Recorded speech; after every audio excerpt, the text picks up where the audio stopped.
গণতন্ত্রের উৎসবে সামিল হতে এখনো দিন 10 সময় বাকি কলকাতার।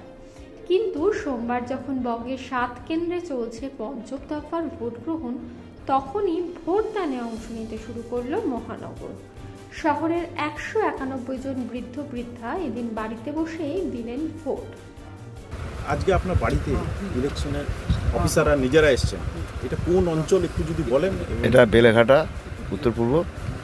এটা আর কি চুনাপট্টি জায়গাটার নাম, মুন্সিবাজার চুনাপট্টি, বেলেঘাটা অঞ্চলের মধ্যে। ওনার নাম, মার নাম হলো কমলা দত্ত। আপনার কে হয়? আমার মা হয়। কেমন লাগছে? ভালোই লাগছে। কি নাম আপনার? আমার নাম কমলা দত্ত। কত বছর বয়স আপনার? আমার 100 হয়ে গেছে। আচ্ছা, তো আপনার বাড়িতে আজকে ভোট দিচ্ছেন, কেমন লাগছে বলুন? হ্যাঁ, কেমন লাগছে বাড়িতে ভোট দিতে এসছেন? ভালোই লাগছে।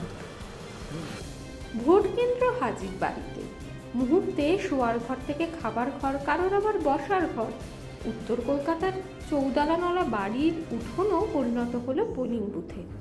নির্বাচন কমিশনের আধিকারিকরা নিয়ম মেনে বাড়িতেই করে দিলেন ভোট কেন্দ্রের যাবতীয় ব্যবস্থা। তবে বাড়িতে ভোট বলে নিরাপত্তায় কোনো খামতি রয়েছে এমনটা ভাবার কোনো কারণ নেই। রীতিমতো কেন্দ্রীয় বাহিনীর করা নজরদারিতে বাড়িতে বসেই ভোট দিলেন পরিবারের বয়োজ্যেষ্ঠরা। ইভিএমে বোতাম টিপে নিজের মত নথিভুক্ত করতেই আধিকারিকরা রীতি মেনে আঙুল দাগিয়ে দিলেন গাড়িতে। ক্ষণিকের জন্যে বাড়ির ঘর পরিণত হলো একেবারে ভোট কেন্দ্রে।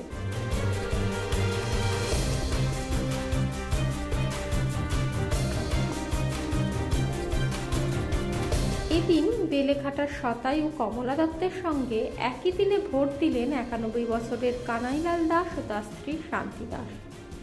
করেছেন, এই যে ব্যবস্থা ওরা করেছেন, এটা আমি খুব খুশি। কারণ আমি ধরুন প্রায় প্রথম ভোটটা সেকেন্ড ভোট থেকে ভোট দিচ্ছি। ভারতবর্ষের স্বাধীন হওয়ার আগে 1942-তে কারণ সেই সময় আমি প্রথমবারে ভোট দিতে পারিনি, তখন আমার বয়স ছিল না ঠিক মতো। সেকেন্ড ভোটটা আমি দিয়েছি, সেকেন্ড ভোট থেকে এখন কন্টিনিউ চলছে। এখন আপনারা দয়া করে এনেছেন বাড়িতে, আমি ভোট দিয়ে পেয়ে খুব নিজেকে ধন্য মনে করছি। কি নাম আপনার? কানাইলাল দাস। ভোট দিয়ে মনের খুশিতে গানও শোনালেন সঙ্গীত বিশারদ।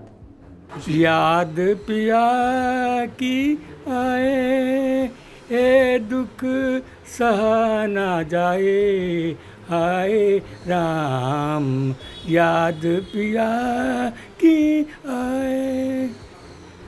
बैरी कोयलिया कूक सुनावे, मुझ बिरहन का जियारा जलावे, कैसे करन कटेरे, हाय राम याद पिया की आए। नमस्कार। একটু আমার নাম অচিন্ত মণ্ডল। আমি কলকাতা উত্তর পার্লামেন্টারি কনস্টিটিউয়েন্সি বেলেঘাটা বিধানসভার অন্তর্গত পোস্টাল ব্যালট সেল যেটা, সেখানকার অ্যাসোসিয়েট অফিসার। আপনাদের কত বাড়িতে আপনাদের প্ল্যান আছে? আজকে সারাদিনে আমাদের বেলেঘাটা বিধানসভার অন্তর্গত 191টা বাড়ি, এবং আজ এবং কাল মিলিয়ে গোটা কলকাতা উত্তর বিধানসভা ক্ষেত্রে 2198টা এরকম বাড়িতে যারা সিনিয়র সিটিজেন অর্থাৎ 85 বছরের ঊর্ধ্বে যাদের বয়স এবং যারা শারীরিকভাবে বিশেষভাবে সক্ষম, সেরকম 2198 জনের বাড়িতে কলকাতা উত্তর পার্লামেন্টারি কনস্টিটিউয়েন্সির মধ্যে আজ এবং আগামীকাল দুদিন ধরেই ভোট প্রক্রিয়া চলবে, হোম ভোটিং চলবে। সবথেকে বেশি বয়সের ভোট কোথায় এবং কি নাম? 104 বছর বয়সী বিরজাবালা সামন্ত 34 নম্বর ওয়ার্ডে তিনি আছেন, শতায়ু ভোটার। আমাদের আরও একজন শতায়ু ভোটার আছেন যার ভোট অলরেডি হয়ে গেছে, এবং বিরজাবালা সামন্ত এনার ভোটটাও আমরা খানিকক্ষণের মধ্যেই অথবা আগামীকাল করতে চলেছি। আপনারা আজ এবং কাল এই হোম ভোটিংটা আপনার চালু রেখেছেন? একদম। তো এটা কি কলকাতা জুড়ে শুরু হয়েছে সব জায়গাতে, মানে উত্তর এবং দক্ষিণ সব জায়গাতে, না শুধু উত্তরেই হচ্ছে?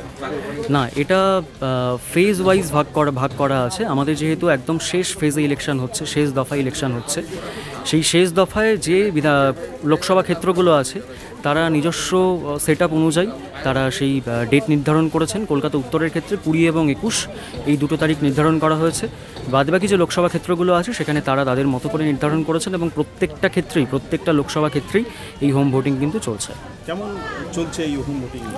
ভীষণ ভালো আমরা রেসপন্স পাচ্ছি। বিএলওরা আমাদের যারা বুথ লেভেল অফিসার আছেন তারা বাড়ি বাড়ি গেছেন, 12টি কালেকশন করেছেন এবং সেই বাড়ি বাড়ি গিয়ে ভোট হচ্ছে। ভীষণ পজিটিভ রেসপন্স, ভোটাররাও ভীষণ খুশি। বাড়ি বসে যারা ভোট দিতে পারছেন, যারা হয়তো আদারওয়াইজ বুথে গিয়ে ভোট দিতে পারতেন না, তারাও ভীষণভাবে খুশি।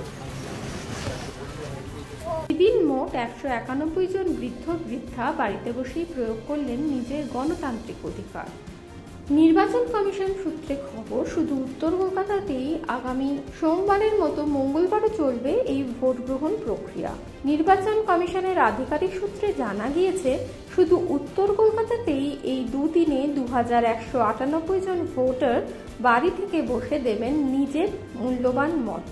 নির্বাচন কমিশনের উদ্যোগে সরকার নির্ধারণে নিজের মূল্যবান মত বাড়িতে বসেই দিতে পেরে ভীষণ খুশি বৃদ্ধারা। এক বাক্যে তারা সাধুবাদ জানিয়েছেন কমিশনের এই উদ্যোগকে।